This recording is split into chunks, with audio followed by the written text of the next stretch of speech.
Hello mga kapatang helmet! So nandito naman tayo nagbabalik para sa balita, Jenny!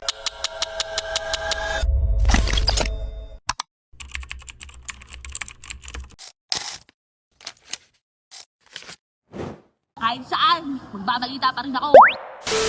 So kahit saan, magbabalita pa rin ako para sa ating balita, Lenny. Hindi nga lang ako makasigaw kasi sa public place tayo. Hindi naman tayo kagaya ng mga daddy shit. Pero eto nga mga kabatang helmet, nga nagtatrabaho talaga si Mayor Lenny Robredo dahil eto, may statement siya about naman dun sa inaayos ng Singapore. Ayan panoorin nyo. Tapos ng kompleto, ang gigibuhon na lang garo si interior. Eksperyensyahan ang pagbaha. Pinaapod ko kaya si contractor, ang tuga sa tuya, June. June, tapos na si buong structure. Ang gigibuhon na lang, nasabi niya by July, tapos ng kompleto. Ang gigibuhon na lang garo si interiors.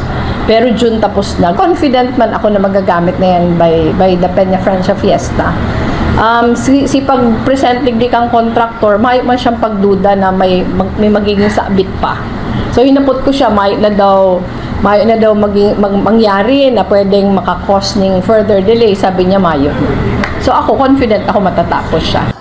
Diba? Talagang may timeline si Mayor Lenny Robredo kung kailan matatapos dapat tong project na to. Hindi dapat to mag-extend na ganito. Kasi kung nakasalalay dyan, ay budget, tax natin, mga kabatang helmet. Kaya talagang lahat yan, nakaplano yan, organized, and talagang systematic lahat. Kagaya ng iba dyan, pinagtatagal yung projects para may makulimbat na yun, para may manakaw.